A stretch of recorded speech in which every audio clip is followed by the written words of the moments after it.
She was just 6 months old, and her mum, Kerry, who's filming the footage, leads her to self-save, choosing not to intervene and letting her float unaided for nearly 2 minutes. Well, Kerry's had a lot of criticism, with some saying the video is too shocking to watch, but there's a reason behind it, and Kerry joins us now live from her home in Florida to explain. Kerry, thank you very much for joining us this morning. Now, your passion for talking about this, for posting this video online, comes out of a huge personal tragedy, doesn't it?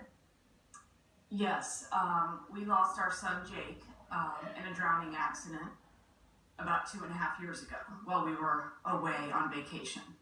What age was he, Kerry? He was 2 years and 10 months old. And you were inside the house at the time. You were nursing 12-week-old Julia, and the first you heard was someone say, "Where's Jake?"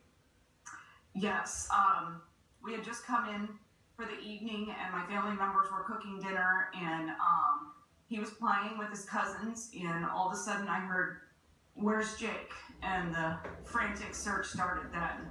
And the trouble was, he'd gone out through the kitchen door, there were docks outside, and it was dark, so you knew where he'd fallen, but you just couldn't find him. Correct. I knew he was in the water, and there was nothing we could do. We couldn't see him.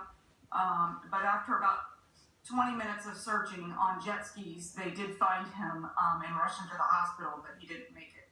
And you can understand, I mean, you can see it, the emotion within you now, the pain of a loss like this, and the tragedy of losing your child to drowning. And we've heard facts and figures here this morning that it's the 4th most common death for children in the UK is drowning.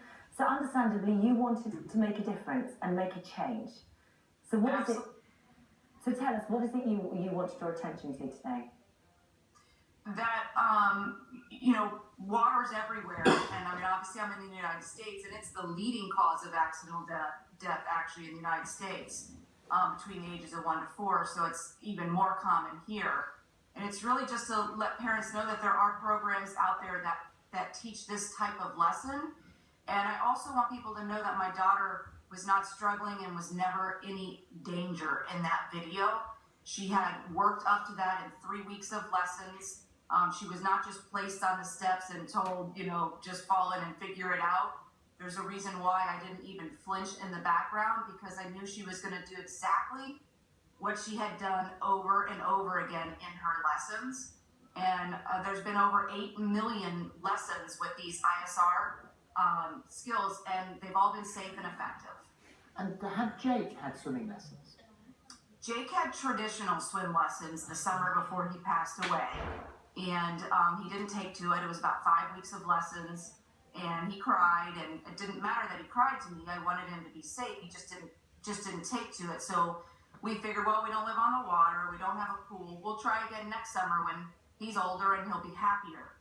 And I never got that next summer with him. And I wanted to make sure that my daughters, Julia, who's 2.5 now, has also been through the program, swims like a fish, loves the water, that they're safe. Do you think that some of the backlash has been caused because, as you just explained there, she didn't just fall into the water, you didn't just leave her. There'd been 3 weeks working up to it, and so it was a very controlled tail end to her water tuition. We've got a couple of people here. Emily says, "I never interfere with others' kids, but I'd be seriously concerned if I see someone do that to their baby." Georgia says, "Why teach your children this way?" She sounded like she was struggling and worrying from the shock of falling in. Why not take the time to teach them to swim when they are older? What do you say to those people? Because you may never get that chance. Once they're mobile, they can make their way to the water. And you cannot say you can watch your children 24 hours, 7 days a week. They can sneak out. Supervision, and we're not encouraging just put your kids in lessons and then don't pay attention to them. Supervision is critical, number one, but it fails. Pool fences, door locks, alarms, they're also extremely important, but they fail. This really is more of like a last resort if your child should reach the water alone. Thank you very much for joining us today. I'm so sorry for your loss. Joining us on the sofa now is child swimming coach and founder of Water Babies, Paul Thompson. So you're a UK-based company. What was your opinion when you saw this video the first time? What did you think of it? Well, first of all, I want to say that I'm really, really sorry for what happened to Kelly. Yeah. is an incredibly sad story, and one of the reasons that we exist is we don't want those sort of things to happen. We believe passionately that every child should learn to swim. The issue that I have with what Kerry's, the approach that she's taken with the ISIs, it's a very extreme method. It's very extreme at the way you teach babies to swim. We are specialists in teaching babies to swim. Our youngest client is only 1 day old. Wow. And there is a much more gentle process that you can go through to get to the same result. What I absolutely agree with her on is get your children to swim as early as possible. As I say, we start very, very young indeed. So the younger they go, then they don't build up that fear of water, which is what happened in this instance. And they're much more confident in What age water. would you recommend? Well, we start, literally, our youngest client was 1 day old, but typically our clients start with us from around 3 months. So we're talking really, really young. But the benefits of that is that babies come straight out of the womb, where it's used to being in fluid for that period of time, and it goes straight into water. They never develop that intense fear. And if you heard from the story there, she said that when she took Jake to swimming classes when he was 2, he was frightened, he was scared. And it's a longer process, the older they are when they start. So the younger they go, the better, in terms of getting that confidence. What actually kills people from drowning, the number one issue is that they actually panic. So when you hit the water, whether you're a child or an adult, you panic.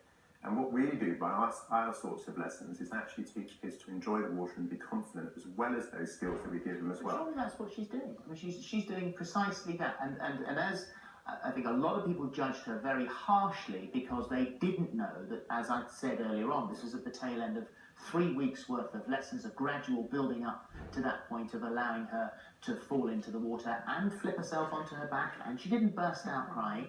So and I think she cries much later on in the video. That's probably because she's bored from lying on her back.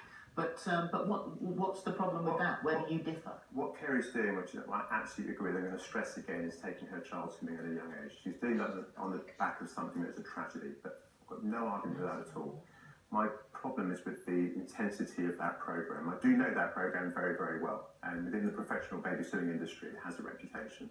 And I'm not here to What put up. reputation? It's aggressive.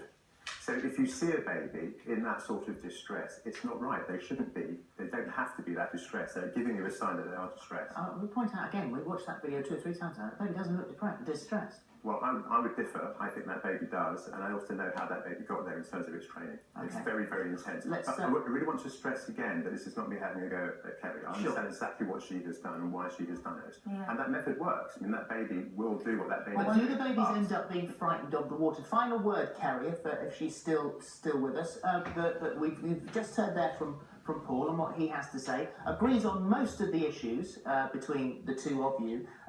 Do any of the children, because of this, and he called it aggressive, do any of them grow up frightened of water? I can't speak for every child. I can speak for my children, and they are definitely not frightened of the water. And over the past 18 months, I have met so many ISR families. We have actually provided 300 scholarships for these lessons nationwide in 18 months. And I've never had anyone come to me and say their kid is frightened of the water. Obviously, he has a different approach. I respect that. This is just the approach that we decided to take to make sure our children were safe. And I can tell you they're not frightened of the water, and she was not afraid. All right, thank you very much. Thank you very much. So final word from you, and that is the fact that summer is coming. People will take beach holidays. They'll be around swimming pools. They'll be around ponds and boating lakes. It's vital that their children know what to do if they're bored. Yeah, can I say this last comment really, which is swimming is a life skill, and it's actually not just about fear of drowning. It's about also having a good time and enjoying the water and the experience of the water. That is really, really important. And really focusing on drowning here is a bigger picture. And the last point I want to make is that if the program that you're on is really, really intense, then actually it can cause other issues later on in that child's development. So it's so much more going on than just the issue around water. It's about them being confident, well-rounded human beings generally, and not giving them the fear. But the overall message to everybody is, yes, take your child swimming, but go for fun, go for good reasons, give your child a life skill. That's what you're teaching them. Well, thank you very much. Thank you. Right, still to come, Grumpy.